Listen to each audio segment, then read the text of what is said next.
Hello everyone, I'm your hostess with the mostest, 8-Second Gaming, and in today's video we're going to be talking about a few different news items that have been hitting the different social medias across Apex Legends. We're going to be talking about hackers being back at it again with the game-breaking bugs. Of course, hackers always be at it. There's also some map changes that have been leaked, and even a new survival item that is pretty exciting. I'm actually really interested to see how it plays out. So by the end of this video, you guys will understand everything that you need to know about these three things.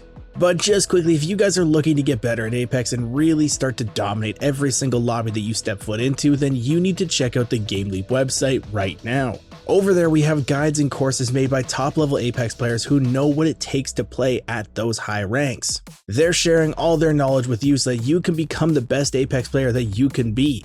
You want to start dropping 4Ks, 20 bombs, and even climb into Diamond, Masters, or even Predator, then click the link in the description, pick yourself up a membership, or I won't read you a bedtime story tonight.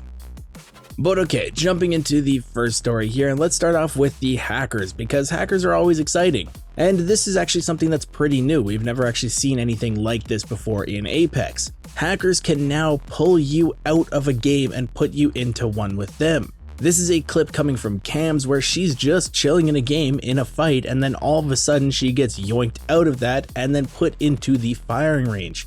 Now I would categorize this as a friendly hacker because this is a G420, the data leaker and the hacker that kind of exposes a few different things for Apex. But not every hacker is friendly like him. Apex has seen its fair share of very malicious hackers in the past, and there is continuous hackers in the game right now. One of the most infamous hackers that Apex has ever seen was Toofy. And Toofy was actually able to abuse the game's software to force himself into specific streamers' lobbies. So a lot of other people in the community have the idea that he's using the same kind of idea of forcing yourself into a lobby to do that, basically yoink somebody out of theirs. Now, this doesn't seem like it's very widespread right now because you don't really see it happening to the bigger streamers. But with Cam's clip going viral on Twitter, I wouldn't be surprised to see a few other hackers trying to figure out the same way to do it and start to do it to specific streamers. And with this, my biggest fear is that they'll actually be able to pull entire lobbies out of the game. So you could be chilling in a ranked game and all of a sudden just be pulled out of it and into a different match. But don't get me wrong here, guys, I'm not trying to scare anyone or just kind of cause chaos or panic. All I'm trying to say is be warned because it potentially could happen. I don't think it'll happen. Hopefully Respawn gets a fix out before other hackers really understand how to do this, but you know, be prepared for the worst type thing. But okay, now that we have that covered, let's hop into our second story of the day, and that is going to be Lifeline's town takeover. And I know what you guys are thinking, 8-Second, Lifeline already has their town takeover, it's been in the game for a bit, and I know, but just bear with me for a second. We all know that next season, Kings Canyon is getting some changes. Skulltown 2.0 is coming to the game, where Salvage used to be. It's a whole new area with high walls. It looks kinda cool, it's nothing like Skulltown used to be, but hey, we take what we can get here. But because it's getting the changes, Kings Canyon will most likely be the first map for the ranked rotation, and it'll also probably be put back into the pubs one. You know how Respawn likes to do it, where they make everybody play the map with the changes for the first week of the new season. But also, we are now seeing leaks of this picture here showing a Lifeline town takeover on Kings Canyon also. We know it's a Lifeline town takeover because in the top right, you can see that it says Lifeline town takeover. But now, rewinding back to what everybody was saying, you know, Lifeline already has a town takeover in the game. It's on Olympus. Why are we seeing leaks for it on Kings Canyon? Well, actually, according to ApexLeaks.com, this is an old concept art that we are just seeing now. Apparently, the Respawn devs have like an entire wall with the concept arts and just ideas that only they have access to. So it seems like this was their original plan for the Lifeline town takeover. When Fuse came to the game and he blew up that side of the map for KC, and we got Crash Site and Spotted Lakes just kind of popped up out of nowhere. There was no lore to it.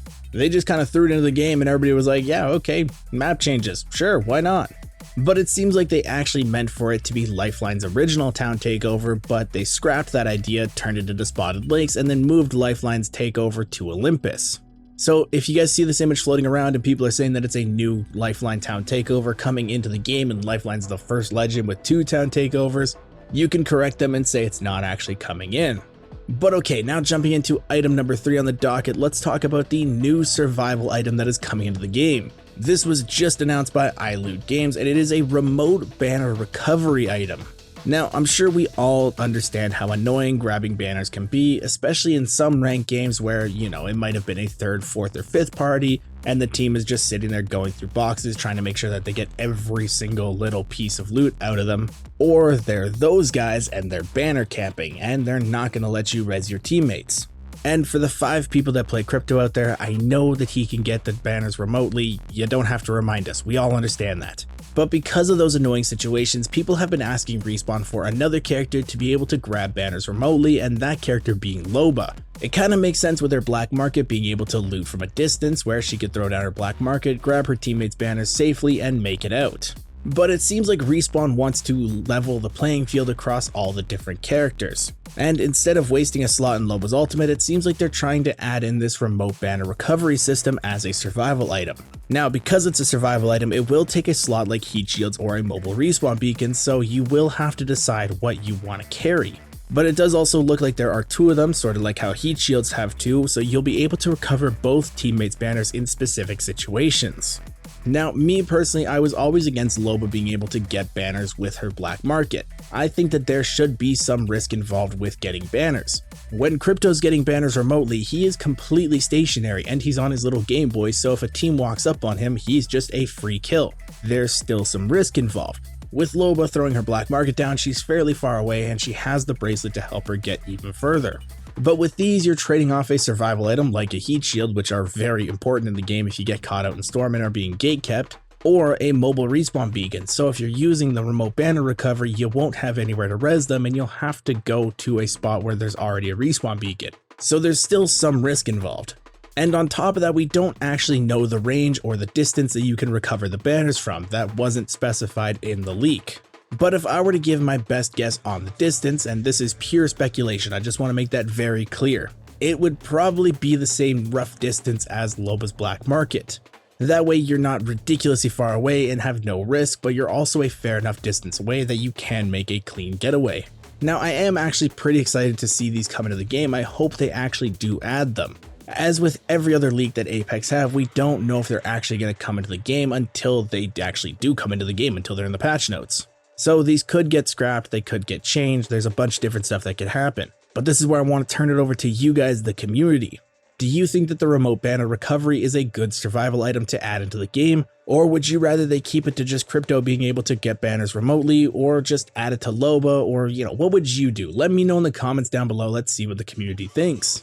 And with all this being said, guys, I really hope you enjoyed this video and learned something new. If you did and you want to stay up to date with the latest and greatest Apex Legends tips, tricks, and news, don't forget to smash that like and subscribe button. Also, if you want to be notified when we post, don't forget to hit the bell either. Thank you all for watching. Once again, I'm 8 Second Gaming, and I will see you in the next one.